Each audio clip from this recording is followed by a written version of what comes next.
सारथी। नमस्कार, उत्तराखंड की खबरों के साथ मैं हूं मनोज मानस। खबरों का रुख करेंगे उससे पहले देख लेते हैं इस वक्त की अहम हेडलाइंस। उत्तराखंड में धामी कैबिनेट में 6 प्रस्ताव पास। जियोथर्मल ऊर्जा नीति को दी मंजूरी। बुजुर्गों के लिए पेंशन योजना में किए गए अहम बदलाव। तीर्थ नगरी हरिद्वार में गैर हिंदुओं का प्रवेश वर्जित। मुस्लिमों द्वारा कांवड़ निर्माण का संतों ने किया विरोध। कांवड़ की पवित्रता को लेकर साधु एकजुट। पंचायत चुनाव में उम्मीदवारों की पात्रता को लेकर पत्र को चुनाव आयोग ने बताया फर्जी। कांग्रेस ने प्रमोद नैनवाल ने उठाया भाई का उठाया मुद्दा। चुनाव निष्पक्ष और पारदर्शिता से कराने की मांग। नैनीताल के तलीताल में आशा कार्यकर्ताओं का धरना। अपनी विभिन्न मांगों को लेकर सरकार के खिलाफ नारेबाजी। वेतन में देरी के साथ कम वेतन का उठाया मुद्दा। हरिद्वार में रील बनाने पर तीर्थ पुरोहित नाराज। सोशल मीडिया डांसर मनीषा को लेकर जताई कड़ी नाराजगी। बोले मर्यादा का उल्लंघन बर्दाश्त नहीं, सख्त कार्रवाई की मांग। देहरादून में पुलिस ने 2 महिला तस्करों को पकड़ा। 730 ग्राम चरस बरामद। पुलिस को उलझाने के लिए महिलाओं से कराते थे तस्करी। आप देख रहे हैं के न्यूज, खबरों का सारथी। और अब खबरें विस्तार से। हरिद्वार से अहम खबर, जहां रील बनाने वाले आस्था पर चोट पहुंचा रहे हैं। सोशल मीडिया डांसर मनीषा ने हर की पैड़ी पर रील बनाई। मनीषा ने विभिन्न घाटों पर डांस कर गरिमा गिराई है। ये बात तीर्थ पुरोहितों ने कही है। तीर्थ पुरोहित उज्जवल पंडित ने इस पर कड़ी नाराजगी जताई है। उन्होंने कहा कि मर्यादा का उल्लंघन बर्दाश्त नहीं किया जाएगा। मर्यादा स्थापित रखनी चाहिए। धर्म स्थलों की पवित्रता से खिलवाड़ बिल्कुल अक्षम्य है। शर्मनाक कृत्य इसको बताया। गंगा सभा और पुलिस को इसकी सूचना दी। सख्त कार्रवाई की मांग की गई है। उज्जवल के द्वारा कहा गया कि व्यूज के लालच में युवा संस्कार खो रहे हैं। जांच में जुटी पुलिस। वहीं मनीषा पर जल्द हो सकता है एक्शन। सोशल मीडिया पर लगातार ये वीडियो वायरल हो रहा है।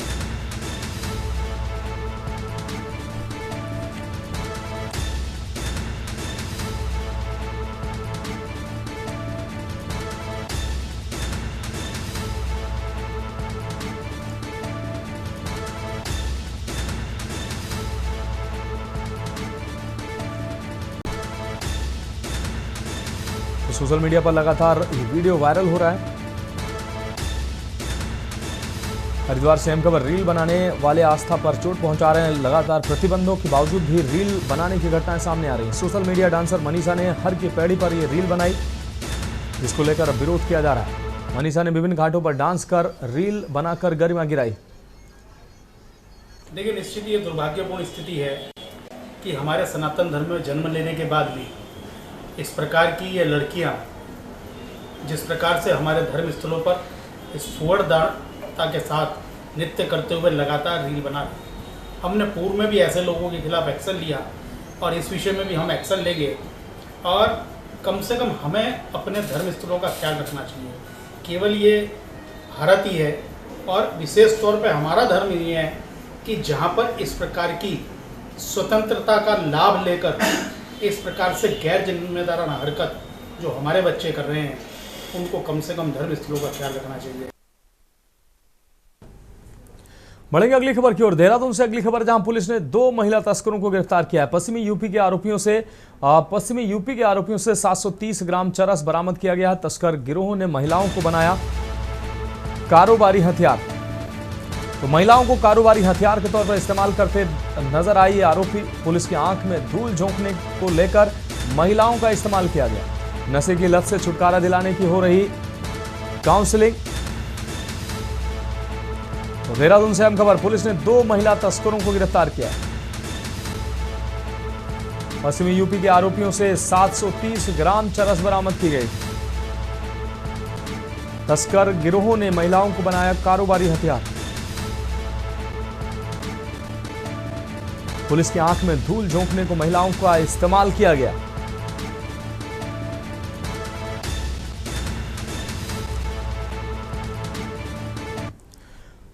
और अब रुक करेंगे अगली रिपोर्ट का। उत्तराखंड में पंचायत चुनाव का बिगुल बज चुका है। अब हरिद्वार जिला छोड़कर प्रदेश के 12 जिलों में होने जा रहे पंचायत चुनाव की प्रक्रिया 28 जून को संशोधित अधिसूचना जारी होने के बाद शुरू हो चुकी है, जिसके तहत वर्तमान समय में नामांकन पत्रों की जांच भी की जा रही है। इसी बीच विपक्षी दल ने मतदाता सूची से संबंधित महत्वपूर्ण विषय उठाते हुए राज्य निर्वाचन आयोग से निर्णय लेने की बात कही थी।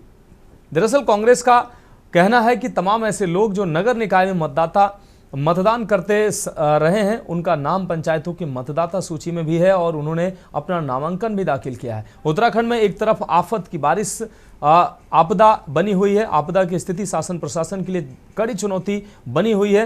वहीं दूसरी तरफ पंचायत चुनाव की सरगर्मियां भी प्रदेश में जोरों शोरों से देखी जा रही हैं। अब पंचायत चुनाव को लेकर 28 जून को जारी संशोधित अधिसूचना के अनुसार 5 जुलाई तक नामांकन दाखिल करने की प्रक्रिया संपन्न होने के बाद वर्तमान समय में नामांकन पत्रों की जांच की जा रही है। नामांकन पत्रों की जांच प्रक्रिया 9 जुलाई तक समाप्त हो जाएगी। इसी बीच मतदाताओं का नाम नगर निकाय मतदाता सूची के साथ ही पंचायत मतदाता सूची में शामिल होने और उनके नामांकन दाखिल कराने के कारण राजनीतिक सरगर्मियां बढ़ती नजर आ रही। ये रिपोर्ट देखिए।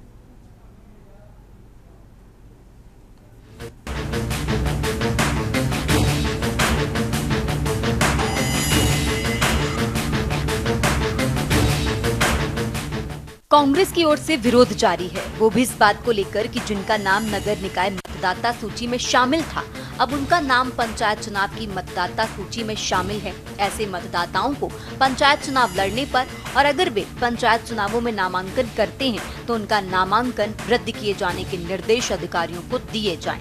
राज्य निर्वाचन आयोग सचिव की ओर से पत्र भेजे जाने के बाद ही टिहरी गढ़वाल के जिला निर्वाचन अधिकारी ने आदेश जारी किए थे, जिसमें कहा गया कि जिनका नाम नगर निकाय मतदाता सूची में शामिल था अब उनका नाम पंचायत चुनाव की मतदाता सूची में शामिल हो।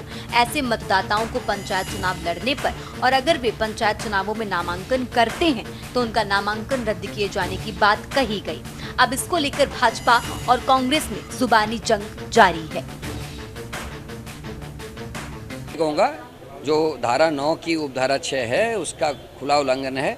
सितंबर में एक आदेश दिया गया था जिसको सुधारते हुए दिसंबर 2019 में एक और संशोधन लाया गया, वो संशोधन लागू होना चाहिए। और अभी तक जो है जिलों में स्थिति स्पष्ट नहीं है। जो लोग चुनाव लड़ने वाले हैं बार बार इस बात को वहाँ के जो अधिकारी इसके लिए जिम्मेदार उनसे पूछ रहे हैं, लेकिन सही जवाब कोई नहीं दे रहा। हम चाहते हैं कि स्पष्ट निर्देश चुनाव कमीशन को देना चाहिए, सरकार के दबाव में काम नहीं होने चाहिए। और सबसे बड़ी चिंता है ग्राम सभाओं के गठन की, क्योंकि ग्राम सभाओं में जो गाँव के वार्ड्स के सदस्य होते हैं उसमें नॉमिनेशन 50% से कम हुए हैं। तो ये एक चिंता का विषय है। जब वार्ड मेंबर ही नहीं होंगे तो बोर्ड गठित कैसे होगा, ग्राम सभा की गठन कैसे माना जाएगा, पूर्ण नहीं माना जा सकता। तो ये एक संवैधानिक संकट होगा। मुझे लगता है कांग्रेस पार्टी आज भी इतना अड़ंगा डालने के बावजूद और न्यायालय में जब पंचायत चुनाव का मामला गया वहाँ पर भी अपने अधिवक्ताओं की फौज खड़ी करके चुनाव रुकवाने का प्रयास करने के बावजूद भी उस काम में सफल नहीं हुए। तो अब उनके पास बोलने के लिए कुछ नहीं रह गया है, इसलिए इस तरह की अनर्गल बयानबाजी उनके प्रदेश अध्यक्ष कर रहे हैं।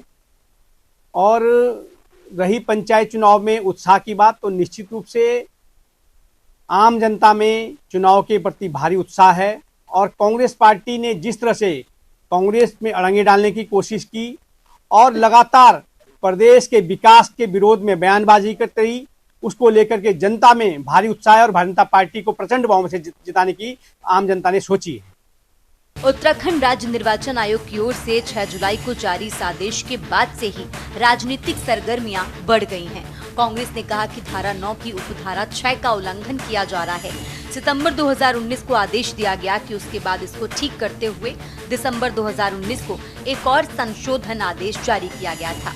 ऐसे में पंचायत चुनाव में उस संशोधन को लागू किया जाना चाहिए, लेकिन अभी तक जिलों में स्थिति स्पष्ट नहीं हो पाई है, जिसके चलते चुनाव लड़ने वाले लोग संबंधित अधिकारियों से पूछ रहे हैं, लेकिन कोई जवाब नहीं मिल पा रहा, जिसको लेकर सभी विपक्षी दल अब भाजपा पर हल्ला बोल रहे हैं। और वहीं विपक्षी दलों के साथ कांग्रेस की ओर से उठाए जा रहे सवाल पर भाजपा ने कहा कि कोर्ट के जरिए पंचायत चुनाव रुकवाने के प्रयास करने के बावजूद कांग्रेस को सफलता नहीं मिली है। ऐसे में उनके पास बोलने के लिए कुछ नहीं बचा है, जबकि पंचायत चुनाव को लेकर आम जनता में भारी उत्साह है और भाजपा को प्रचंड बहुमत से जिताएगी। चुनाव आयोग के पूरे देश भर में निकाय चुनाव से संबंधित स्पष्ट दिशा निर्देश हैं कि यदि नगर निगम में यदि किसी व्यक्ति का नाम है और उससे उसी समय अगर कोई दूसरे चुनाव में मतलब उसी राज्य में यदि नगर पंचायत की चुनाव लिस्ट में उसका नाम है तो उसकी अर्हता सिर्फ एक ही जगह ही गिनी जाएगी, 2 जगह उसको वोट देने का अधिकार नहीं होगा। लेकिन देखा जा रहा है जिस प्रकार से 6 महीने का समय लिया गया और अब हमें ऐसा लग रहा है कि भारतीय जनता पार्टी, जो मेरे पास जानकारी है उसके अनुसार भारतीय जनता पार्टी इसको वैध करने पे लगी हुई है कि दोनों जगह जो नाम है, जो अभी हाल ही में यहाँ पर राज्य में जो संपन्न हुए नगर निगम चुनाव हुए उसमें यदि किसी उस लिस्ट में चुनाव उसकी जो वोटर लिस्ट है उसमें अगर यदि किसी का नाम है मतदाता सूची में और वही अगर उसी व्यक्ति ने यदि ग्राम सभा में अपने गाँव में जो लिस्ट है पंचायत चुनाव की उसमें जो वोटर लिस्ट है उसमें भी अगर उसका नाम है तो भारतीय जनता पार्टी एक साजिश रच रही है कि शायद उसको वैध करे।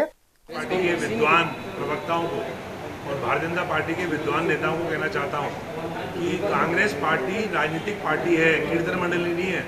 हम कीर्तन नहीं करते, हम राजनीति ही करते हैं। लेकिन हमारी राजनीति देश की सेवा के लिए होती है, हमारी राजनीति देश में विकास के लिए होती है, हमारी राजनीति देश में लोकतंत्र को जीवित रखने के लिए होती है। और भारतीय जनता पार्टी की जो राजनीति है वो पूरी तरह से सत्ता को केन प्रकारेण कब्जा करने के लिए होती है। इसलिए हम बार बार राज्य के निर्वाचन आयोग को कह रहे हैं कि पारदर्शिता अपनाइए, पारदर्शिता नहीं अपनाओगे तो कल से बूथों पर आंदोलन होगा। अगर कहीं भी किसी देखिए, पंचायती राज एक्ट जो 2016 है उसके अधीन ही जो नियम है उसी के अंतर्गत चुनाव करवाए जा रहे हैं। और इस विषय पर जो भ्रामक प्रचार सोशल मीडिया में या विपक्षी दलों द्वारा किया जा रहा था उसको लेकर के भी राज्य निर्वाचन आयोग ने स्पष्ट कर दिया अपना रुख कि जिस भी व्यक्ति का नाम, जिस भी वोटर का नाम वोटर लिस्ट में होगा वो वोट देने के लिए पात्र होगा, वो चुनाव लड़ने के लिए पात्र होगा जिस भी निर्वाचक नामावली में उसका नाम है। तो इसलिए केवल भ्रामक बयानबाजी करना और एक भ्रामक बयानबाजी से अपना लाभ लेने का काम इस प्रकार से विपक्षी दल करना चाहते हैं उससे कुछ होने वाला नहीं है। इस प्रकार से उत्तराखंड के अंदर नगर निगमों में भाजपा की ट्रिपल इंजन की सरकार बनी है। आने वाले समय में ग्राम पंचायत के अंदर भी भाजपा की ट्रिपल इंजन की सरकार देखने को मिलेगी। आपको बता दें कि राज्य निर्वाचन आयोग का एक पत्र सोशल मीडिया पर तेजी से वायरल हो रहा है। 6 जुलाई को राज्य निर्वाचन आयोग के सचिव राहुल कुमार गोयल की ओर से जारी किए गए आदेश में 27 जून को जारी किए गए आदेश के बिल्कुल उलट बात कही गई। 5 जुलाई को नामांकन की प्रक्रिया संपन्न होने के बाद राज्य निर्वाचन आयोग ने 6 जुलाई को त्रिस्तरीय पंचायत चुनाव के नामांकन पत्रों की जांच से संबंधित आदेश जारी किया। आदेश के अनुसार स्पष्ट कहा गया कि किसी प्रत्याशी का नाम निर्देशन पत्र केवल इस आधार पर अस्वीकृत नहीं किया जाएगा कि उसका नाम एक से ज्यादा ग्राम पंचायतों, प्रादेशिक निर्वाचन क्षेत्रों, नगर निकाय की निर्वाचन नामावली में सम्मिलित है। कुल मिलाकर विपक्षी दल अपना विरोध जता रहे हैं और भाजपा अपनी जीत का दावा कर रही है। अब ऐसे में देखना होगा कि विपक्षी दलों के साथ कांग्रेस इस दावे को लेकर कौन सा दरवाजा खटखटाती है। Uttarakhand desk report.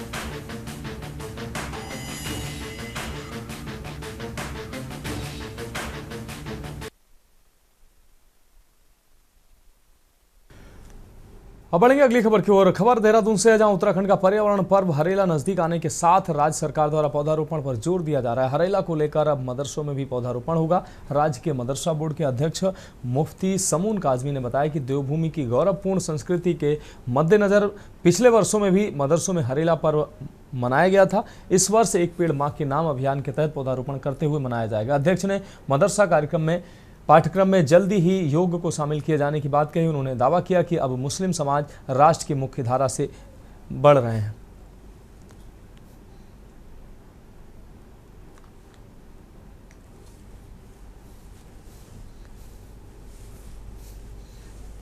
अभी हमने जो हरेला हमारा पर्व आ रहा है उस पे हमने पिछले विगत वर्ष भी हमने जो है वो अपने मदरसों के अंदर हरियाला पर्व को बहुत हर्षोल्लास के साथ मनाया था। हर्षोल्लास के साथ ही ये भी हम एक पेड़ माँ के नाम हर मदरसे में लगाएंगे और हमने उसकी रूपरेखा तैयार कर ली है। और उसी के साथ साथ योग के लिए, क्योंकि बहुत सारी चीज़ें सिमरेटी है, हम तो उनसे ये कहते हैं कि नमाज में भी बहुत सारे आसन जो हैं वो योग को दर्शाते हैं, तो कोई अलग नहीं है। तो इसलिए बस अलग क्या था कि जो एक पार्टी ने लंबे अरसे तक 60 साल तक राज किया, उन्होंने हिंदू और मुसलमानों को, भाजपा और आरएसएस को इस तरह से उन्होंने इस्तेमाल किया था।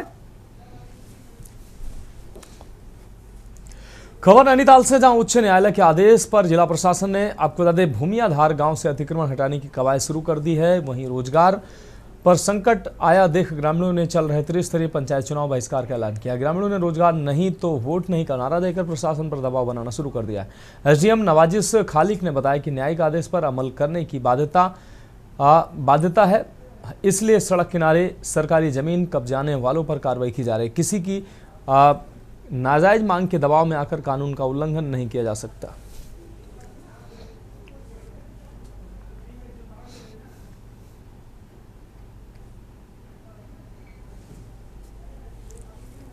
प्रकरण है वो रोड किनारे अतिक्रमण का प्रकरण है। अवैध रूप से पीडब्ल्यूडी और फॉरेस्ट की लैंड पर दुकानें लगाई गई हैं। इस संबंध में आपको भी पता है और सभी लोगों को इस बात से भली भांति विज्ञ हैं कि समय समय पर माननीय उच्च न्यायालय के आदेशों के द्वारा एवं शासन स्तर के आदेशों द्वारा अवैध रूप से अतिक्रमण करने वाले व्यक्तियों के खिलाफ कार्रवाई की जाती रही है।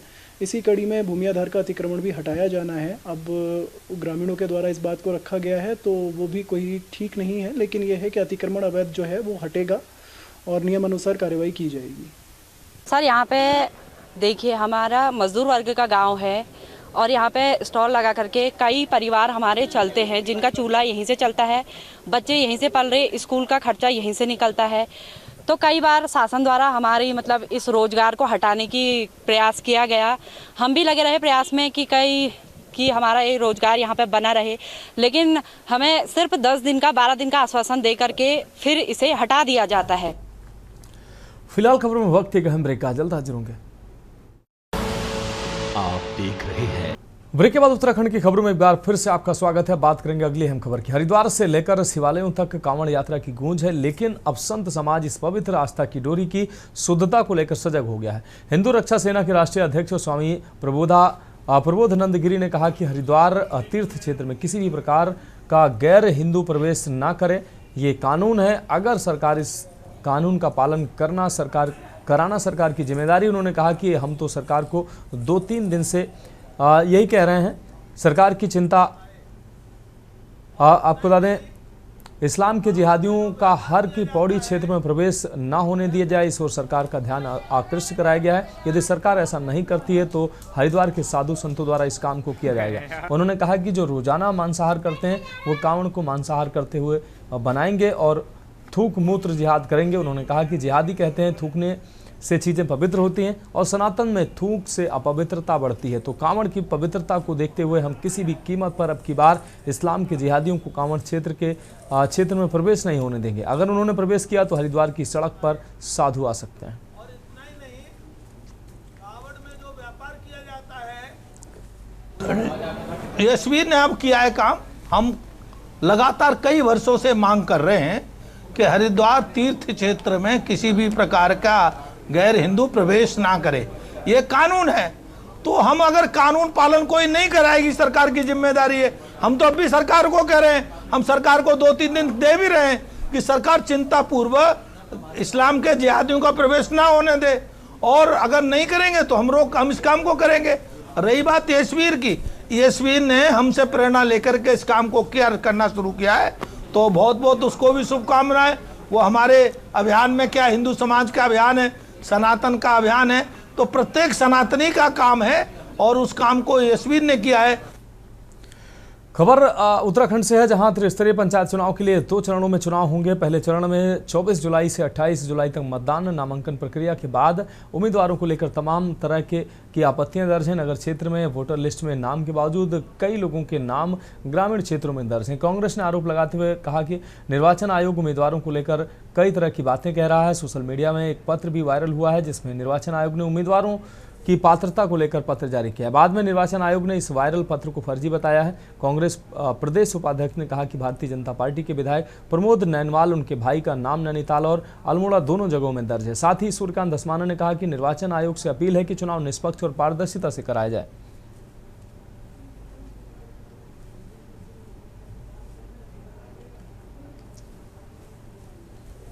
हाथ कंगन को हार से क्या, पढ़े लिखे को बाहर से क्या।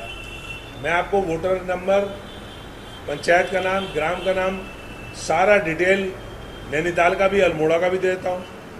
अल्मोड़ा में चुनाव लड़ रहे हैं भिक्यासेन में, क्षेत्र पंचायत का।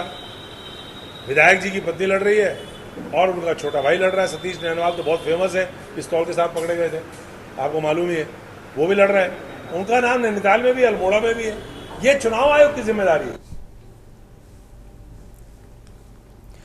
खबर नैनीताल से है, जहां जिले भर आपको बता दें नैनीताल पहुंची आशा कार्यकर्ताओं ने, जिले भर की आशा कार्यकर्ताएं पहुंची नैनीताल के तल्लीताल में गांधी पार्क में अपनी विभिन्न मांगों को लेकर धरना प्रदर्शन किया और सरकार के खिलाफ जमकर नारेबाजी की। धरना प्रदर्शन कर रही आशा कार्यकर्ताओं का कहना है कि गर्भवती महिलाओं और नवजात शिशु की सेवा से शुरू करते हुए आज आशा वर्कर्स से सारे काम कराए जा रहे हैं, उनको सारे काम करने पड़ रहे हैं, बावजूद सरकार आशाओं को न्यूनतम वेतन तक देने को तैयार नहीं है। सरकार का यह रवैया महिला श्रम की शक्ति को अनदेखा करने वाला है। आपको बता दें कि शाखाओं का माफ़ कीजिएगा आशाओं को मिलने वाला विभिन्न मदों का प्रति माह मिलने वाला पैसा 6 माह तक नहीं मिल रहा है, जिसके चलते आशाओं के सामने रोजी रोटी का संकट खड़ा हो गया है। सरकार ने हमारे ऊपर काम तो इतने थोप दिए